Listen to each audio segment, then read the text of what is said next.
कैसे पता चल गया, डायरेक्ट कह दिया आपने कि ये जो है अपना पार्टी इज ओवर? और वो ज़रबुल मिसल भी बन गई ना साथ। मुद्दा ये नहीं था कि आपने कह दिया, बस मुद्दा ये था कि वो ज़रबुल मिसल भी बन गई और मियाँ साहब सारे इख्तियारात, सारी एजेंसीज अंडर होते हुए जो आपकी आंखें हैं और कान हैं और फीड करते हैं, उन्हें नहीं पता था वो जा रहे हैं, आपको पता था वो जा रहे हैं। ये क्या? ये सहाफ़ती तजर्बा आपको सिखा देता है कि आपने कंक्लूजन तक कैसे पहुंचना है। मसलन सबसे पहले तो बात ये थी कि जज क्या सोचते हैं।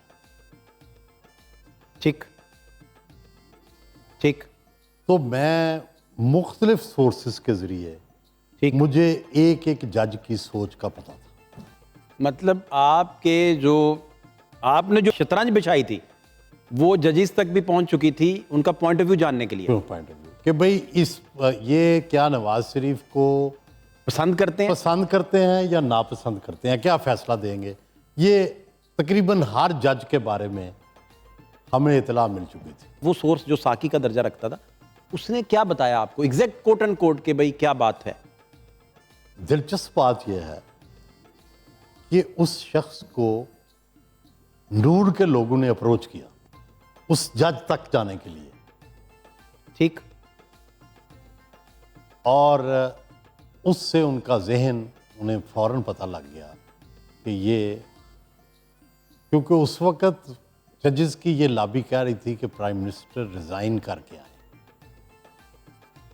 ठीक यानी ये खुद रिज़ाइन कर दे। ठीक। तो वो भी उस नुक्ता नज़र के हामी थे, क्योंकि ज़ाहिर है प्राइम मिनिस्टर नवाज शरीफ ने नहीं मानी उस वक्त। तो इसी तरह मसलन उस वक़्त की फ़ौज का नुक्ता नज़र भी हमें पता था। ठीक। उस वक़्त DGISI क्या सोच रहे थे वो भी हमें इल्म था। उस वक़्त जनरल बाजवा साहब जो थे वो किस हद तक उन्हें रेजिस्ट कर रहे थे और किस हद तक रेजिस्ट नहीं कर पा रहे थे, ये भी हमें इल्म था। ठीक।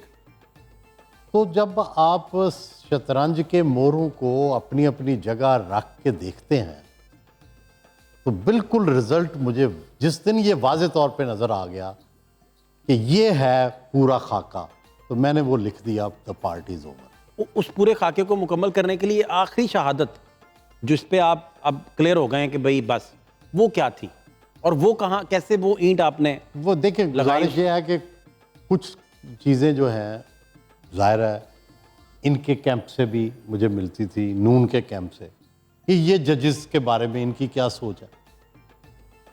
ठीक है, बात तो आ गई थी जजेस के पे बिलाखिर, ठीक है, क्योंकि शुरू में नून का ये ख्याल था और मैंने बाद में मियां नवाज शरीफ से पूछा भी और ये मेरी किताब में भी शामिल है जो मैंने लिखी मोहतरम पे, उसमें परवेज़ मुशर्रफ का भी मौक़िफ़ शामिल है। तो वो नवाज शरीफ का ये ख्याल था कि सुप्रीम कोर्ट की मेजॉरिटी कभी भी ये फैसला नहीं देगी। बिल्कुल ठीक है, नंबर 1। नंबर 2, वकील सलमान असलम साहब थे उनके। वकील साहब ये समझते थे जायज़ तौर पर कि मैंने तमाम केस विन कर लिया, ठीक। कोई एक ऐसा पॉइंट नहीं जिस पे मैंने जजों को मुतमिन ना किया। चुनाचे वो भी नवाज शरीफ को कहते थे कि हर पॉइंट क्लियर हो चुका है। ठीक ठीक।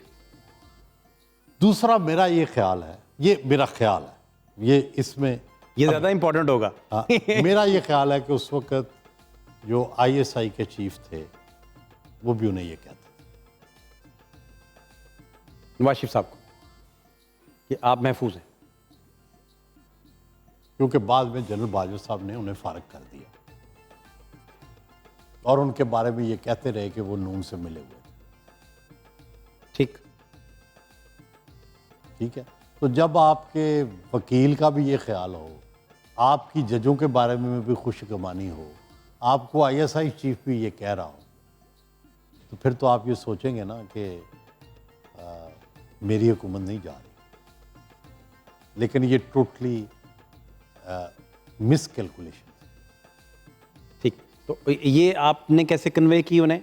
कोई किसी आपने को एयरपोर्ट पे कोई मुलाकात हो गई या कैसे? नहीं, क्योंकि ये जब मैंने लिखा तो जब दुनिया पार्टीज ओवर, इत्तेफाक से 2 दिन बाद वो ताजिकिस्तान जाने वाले थे और मुझे पहले से इनविटेशन था कि मैंने उनके साथ जाना, प्राइम मिनिस्टर के साथ।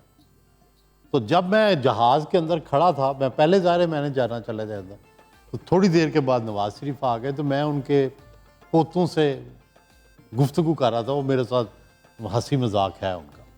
तो मियाँ साहब कहते हैं इनसे पूछा है आते ही कि ये इन्होंने हमें कैसे रुखसत कर दिया, द पार्टीज ओवर कैसे लिख दिया। तो फिर उस पर बड़ी तो लंबी जहाज़ में गुफ्तगू हुई। उन्होंने कहा कोई फौज हमारे साथ है, जज हमारे साथ हैं, या आपने कैसे लिख दिया? मैं कहा जी मेरी कैलकुलेशन आपसे डिफरेंट है,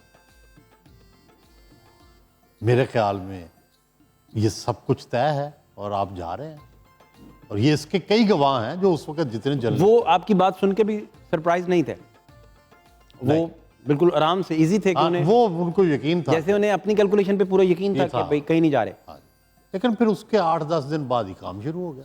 तो अब किताब मैंने फाइनल की, और किताब फाइनल करके मैंने इनको इतला दी कि मैंने किताब कंप्लीट हो गई है, तो आप पढ़ लें या देख लें, तो फिर वो छपने दें। तो उन्होंने कहा नहीं, ये नहीं छापनी, हमने मना कर दिया? मना कर।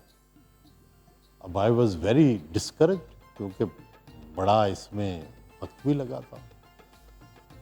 खैर इसी दौरान ये इतनी डिले होती गई बावजूद मेरी कोशिशों के कि नवाज शरीफ साहब वापस लंदन चले गए। जब ये एग्जाइल ख़त्म हो गया और लंदन चले गए थे? हाँ, 2-3 साल लग गए ना इसमें। लग गया।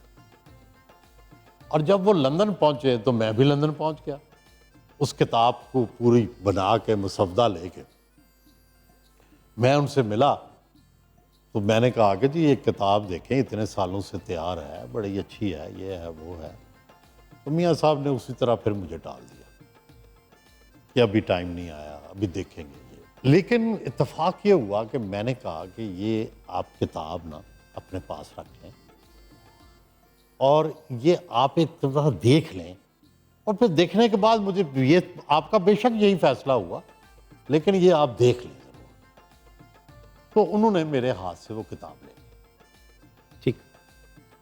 हुआ ये कि मेरी उनसे बात होती थी सुबह 6 बजे लंदन में, अर्ली मॉर्निंग? Early morning. ये सुबह जल्दी, बहुत जल्दी उठ जाते हैं, तो ये सुबह सुबह ही मुझे फ़ोन 6 बजे करते थे। तो 6 बजे उनका फ़ोन आ गया, पहले भी 6 बजे ही आता था। अगले दिन आ गया? अगले दिन ही सुबह फ़ोन आ गया। वो रात में पढ़ ली उन्होंने? नहीं, तो उन्होंने मुझे कहा कि क्या तुमने किताब लिख दी है, बहुत ज़बरदस्त किताब है, कमाल किया तुमने। तो वो मैंने ना रात, फिर उन्होंने तफसील बताई कि वो रात मैंने ना कुलसूम को किताब दे दी थी, तो उसने रात ही सारी किताब पढ़ लिया। तो उसने कहा इससे अच्छी तो आपकी ज़िंदगी पे कोई किताब ही नहीं है, तो वो किताब को फाइनल करो। अच्छा जी, वो चुनाचे आपके लिए ये बहुत बड़ी बहुत गुड बड़ी न्यूज़ थी। खबर थी। Breaking खैर, अगले दिन का टाइम तय हुआ, मैं वहाँ गया तो मियाँ नवाज शरीफ वो किताब लेके आए अंदर से, तो उसके 2 चैप्टर्स पे कांटा कांटे लगा। लगे हुए थे। और उन्होंने कहा कि ये बाकी तुम छाप लो, तो ये नहीं छापना। उसमें क्या था?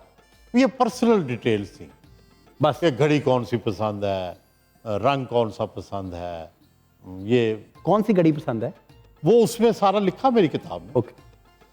तो मैंने कहा कि ये तो फिर अगर पर्सनल डिटेल ना हुई तो ये तो किताब बड़ी अधूरी होगी, ये तो हासिल कलाम है। ये आपने उनको कहा? उनको भी कहा और मैंने खुद भी सोचा कि अगर हासिल कलाम ही किताब में से कट जाए तो फिर किताब क्या होगी। तो मैंने उनसे कहा कि ऐसे करें कि मेरी नज़र में ये सबसे इम्पॉर्टेंट है जो उन्होंने काट दिया। ठीक। लेकिन जाहिर है उनकी एक अपनी है, तो कोई जज बना दें जिस पे आपको एतमाद हो। तो कुलसूम बीबी ही जज बनी फिर? कि नहीं, कि मैंने उनको सजेस्ट किया। पोजीशन ठीक। तो उन्होंने कहा कि ठीक है चलो तुम ऐसे करो, अताउल्लाह कासमी साहब को ये किताब दिखा दो जाके, जो वो अप्रूव करे ना वो ठीक है, और जो वो रिजेक्ट करें वो रोक देना। ये आप वो तो पाकिस्तानी थे वो पाकिस्तान थे, मेरी वहाँ पे लंदन में बात हो गई। ठीक। मैं दिल में बड़ा खुश, क्योंकि मुझे पता था कि अताउल्लाह कासमी साहब मेरी लॉजिक से एग्री करेंगे, क्योंकि ये जर्नलिस्टिक बात थी कि वो इन्फॉर्मेशन जानी चाहिए लोगों की, गुड्डी उड़ाने की बात थी, इस तरह की चीज़ें थी जो कि वो कोई शादी थी, इतनी कोई ऐसी कोई बात नहीं, कोई ऐसी नहीं, ज़ाती चीज़ें थी जो आम तौर पे कोई ऐसा कौमी सलामती का कोई फार्मूला नहीं था। नहीं।